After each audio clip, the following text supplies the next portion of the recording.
Ecuador's two presidential candidates held a final debate on Sunday ahead of the April 11th runoff. On a visit to China, Russian Foreign Minister Sergei Lavrov has called to strengthen the alliance with Venezuela in order to tackle the impacts of the unilateral coercive measures imposed by the United States. African Ministers of Finance, Planning and Economic Development are meeting to discuss the epidemiological situation sparked by COVID-19, among other issues. From the headquarters of teleSUR English in Havana, Cuba, this is From the South, I'm Katrina Goss.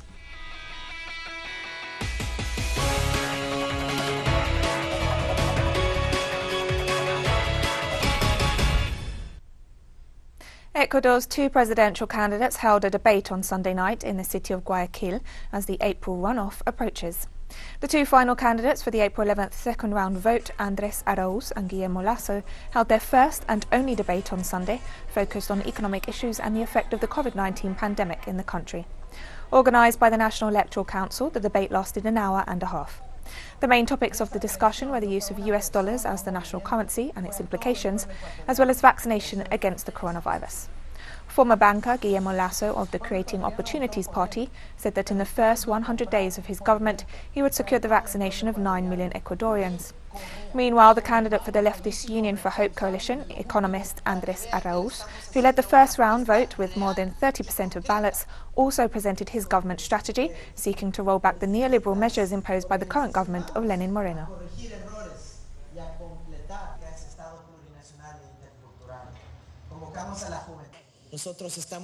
We are convinced that now it is time to call the union of all Ecuadorian people, men and women, to the many different social organizations, to the productive sector that does not want to be exploited by a financial system that seeks for endless profits. We want to call to the people and different nationalities of Ecuador to put on practice that plurinational and intercultural state. The right-wing runner for the Ecuadorian presidency, Guillermo Lasso, stated he will boost private and foreign investment and eliminate excessive taxes. We are going to create confidence. The dollar will be the currency of free circulation in Ecuador. We are going to eliminate the 2% tax on small businesses to stimulate the income of Ecuadorian families. We are also going to eliminate excessive taxes and procedures to promote local and foreign investment to reactivate public projects in the private sector as well. And Sunday also saw a presidential debate in Peru featuring the five top candidates according to the latest opinion polls. The candidates invited to the presidential debate were Yoni Lescano of the Popular Action Party, George Forsyth of the Popular Renewal Party, far-right nationalist Keiko Fujimori of the Popular Force Party, Veronica Mendoza of the Together for Peru left-wing political coalition, and Daniel Urresti of the We Can Peru Party. The debate took place less than a month before the general elections to be held on April 11th.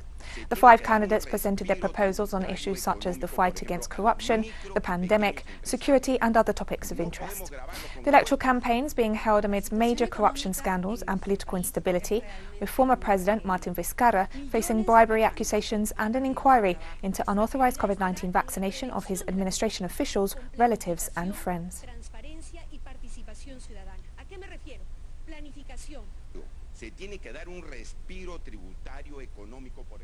Yoni Lescano, the candidate for the Popular Action Party, proposed tax relief for small and medium-sized businesses. We have to provide tax and economic relief to small entrepreneurs. We cannot impose them taxes. Millions of small entrepreneurs have disappeared, and consequently it is not possible to demand to pay taxes in this situation. A business support fund must be created. And the presidential candidate for the far-right Popular Force Party, Keiko Fujimori, who herself faces corruption allegations, claimed that the COVID-19 quarantine in Peru was a failure. The economic situation in our country is really a tragedy. Millions of Peruvians have lost their jobs. How are we going to reactivate the economy and collect more taxes? By expanding the tax bases. But for that to happen, we have to recognize that the quarantine in our country has been a failure.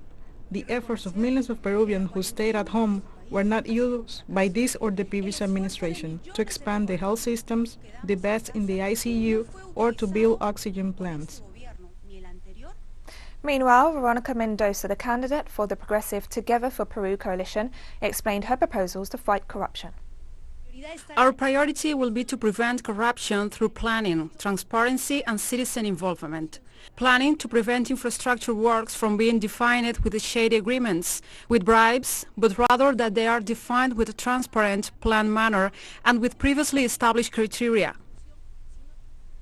In Bolivia, after the repetition of the vote for mayor in 3 polling stations in the city of Sucre, the Electoral Council of the Department of Chuquisaca declared Enrique Leaño, candidate of the Movement Towards Socialism Party, as the winner. After counting all ballots, more than 57,500 were declared for the mass candidate, representing 33.26% of the vote. In second place was Horacio Pobe of the Republic 2021 party, who secured some 300 votes less, or 33.09% of the votes. Speaking on learning of his victory, Enrique Leaño stressed that the majority of the population was committed to the democratic option in the country. During an official visit to China, Russian Foreign Minister Sergei Lavrov called to strengthen the alliance with Venezuela to tackle the impacts of the unilateral coercive measures imposed by the United States. In a meeting with the Chinese press, the Russian diplomat praised the proposal issued by Venezuela to create a coalition of 16 countries to confront the unilateral sanctions imposed by the United States and its allies on countries that do not respond to their interests.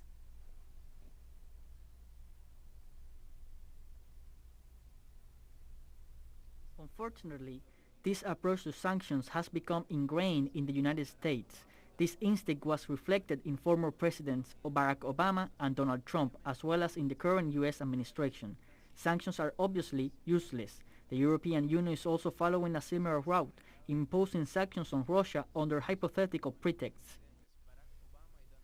The Russian Foreign Minister also called to break with the global hegemony of the US dollar during his visit to China.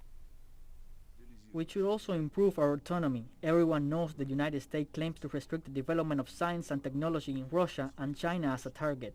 Therefore, we should promote the establishment of local currencies and other international currencies that can replace the US dollar through independent innovation to gradually dismantle the Western-controlled international payment system and reduce the risk of sanctions. The sanctions policies of the West go against the right trend of history, but the course of history cannot be interrupted.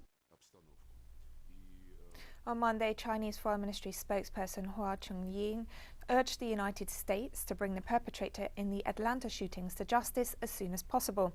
The shootings have shaken the Asian American community and shed light on increasing racist violence in the US.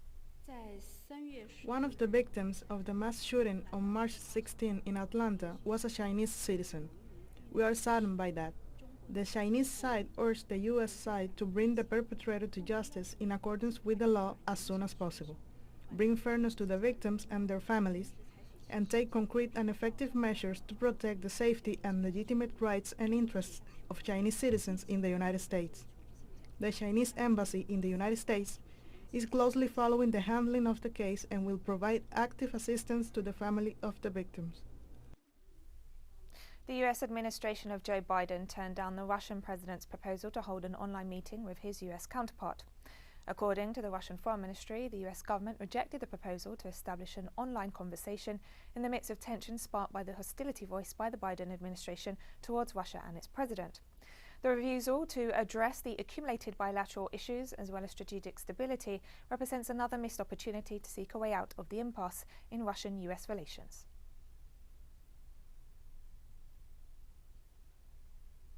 Hundreds of people have been rescued from floods that have isolated dozens of towns in Australia's most populous state, New South Wales, and forced thousands to evacuate their homes as record rain continues to flood the country's east coast.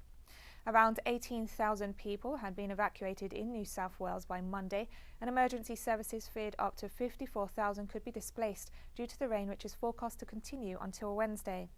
Prime Minister Scott Morrison told Parliament that 35 communities in northern New South Wales had been isolated and emergency services had conducted more than 700 flood rescues. New South Wales Premier Gladys Berejiklian said up to 38 parts of the state had been declared natural disaster areas.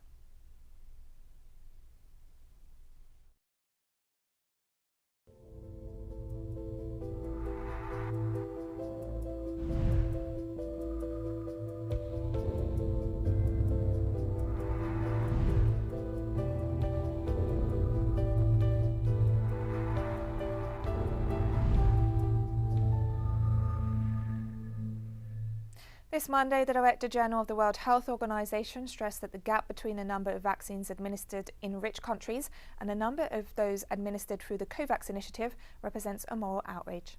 The gap between the number of vaccines administered in rich countries and the number of vaccines administered through COVAX is growing every single day and becoming more grotesque every day.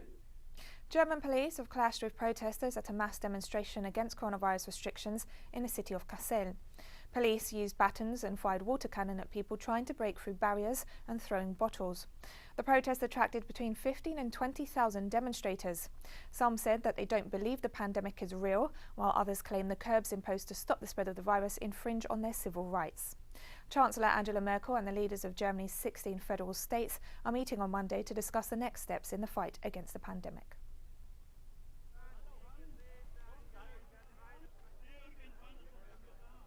Meanwhile, in the United Kingdom, police also clashed with protesters in central London during a demonstration against lockdown measures.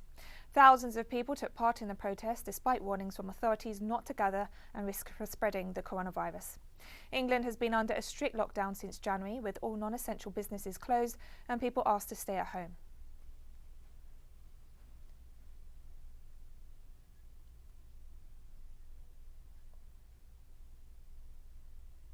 Thousands of women have taken to the streets in Istanbul to protest against Turkey's decision to withdraw from a landmark European treaty protecting women from violence. The government sparked domestic and international outrage after announcing the decision on Saturday, the latest victory for conservatives in President Recep Tayyip Erdogan's Nationalist Party and their allies, who argued the treaty damaged family unity. The 2011 Istanbul Convention, signed by 45 countries and the European Union, requires governments to adopt legislation prosecuting domestic violence and similar abuse, as well as marital rape and female genital mutilation.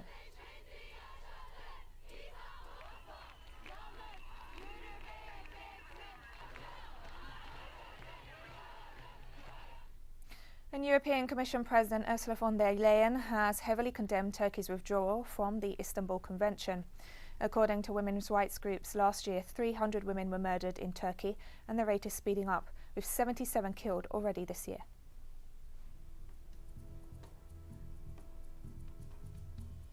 African Ministers of Finance, Planning and Economic Development are meeting to discuss the epidemiological situation due to the COVID-19 pandemic, among other issues. The meeting of the 53rd session of the Economic Commission for Africa opened under the theme Africa's Sustainable Industrialization and Diversification in the Digital Era in the context of COVID-19. In order to adhere to the constraints imposed by the COVID-19 pandemic, in-person participation is restricted to speakers, African ambassadors based in Ethiopia, which is hosting the event, and Bureau of Conference members at the ministerial level, while other representatives are participating virtually. The meeting, which began last week, also sees discussions on debt management, financing innovations and the work of the private sector. It will conclude on Tuesday.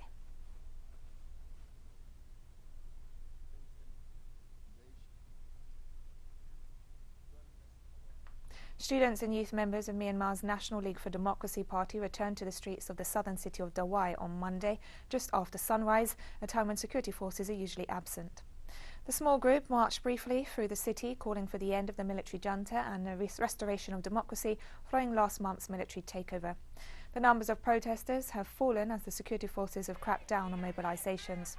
Those who still brave the streets have changed their tactics, breaking into smaller groups and varying the times of their marches to try to minimise the likelihood of clashes. The civil disobedience movement has used widespread boycotts, strikes and other actions with the aim of forcing the military junta to restore a civilian government.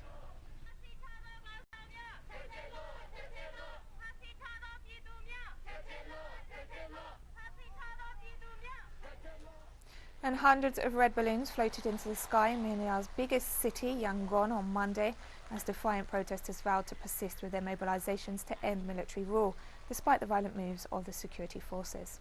Protesters chanted before releasing hundreds of red balloons in support of civilian leader Aung San Suu Kyi, who was ousted and detained.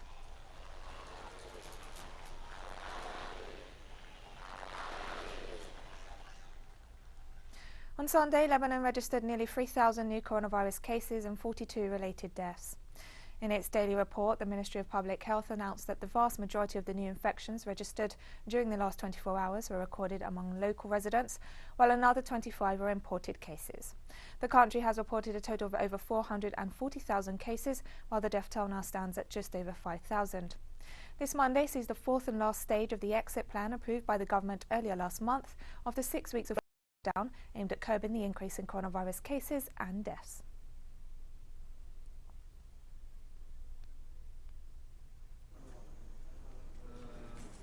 The Republic of Congo went to the polls on Sunday in a vote in a presidential election that was boycotted by some sectors of the opposition.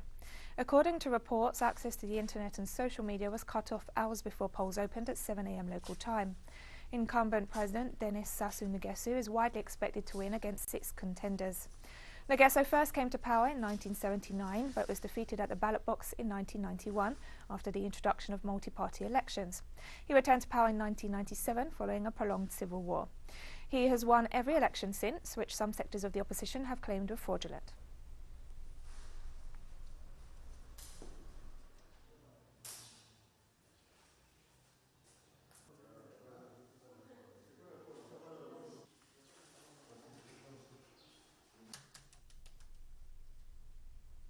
Congolese opposition candidate Guy Brice Parfait Colelas, the main rival of incumbent President Denis Sassou Nguesso in this Sunday's elections, passed away this Monday as he was being transferred to France for treatment for COVID-19.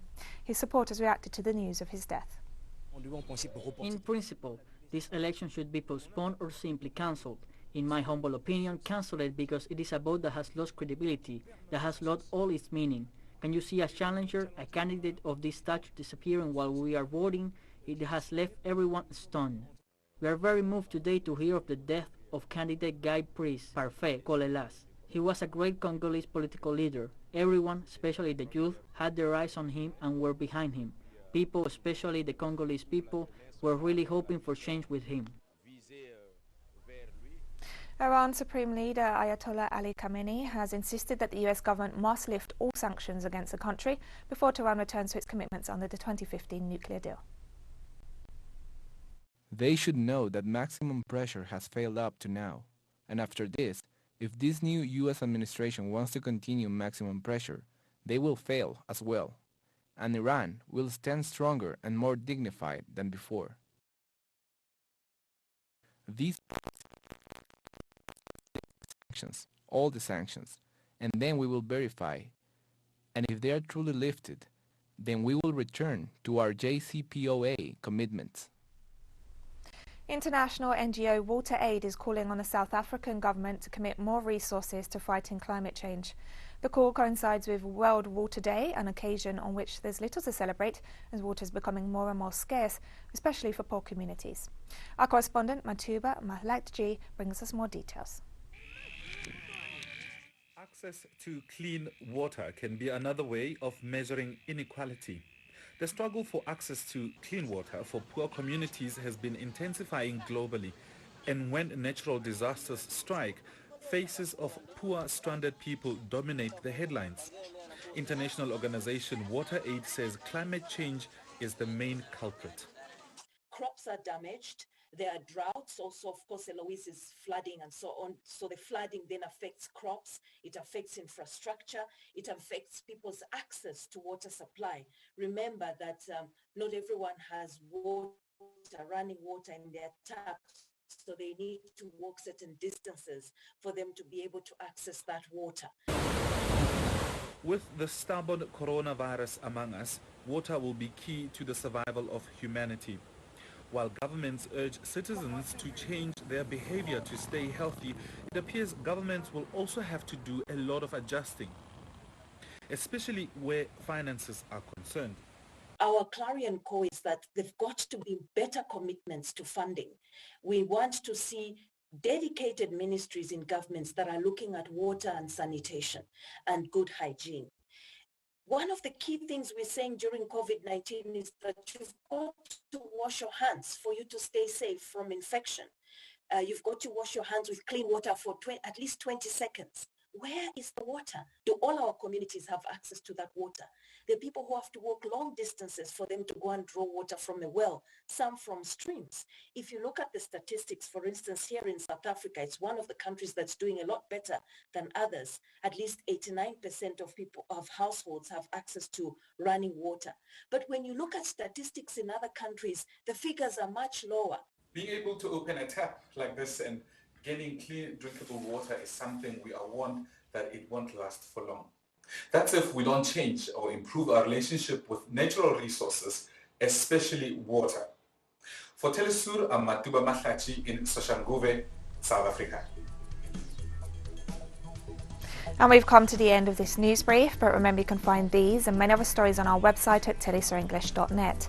You can also follow us on social media. We're on Facebook, Twitter, Instagram and Telegram. For teleSUR English, I'm Katrina Goss. Thank you for watching.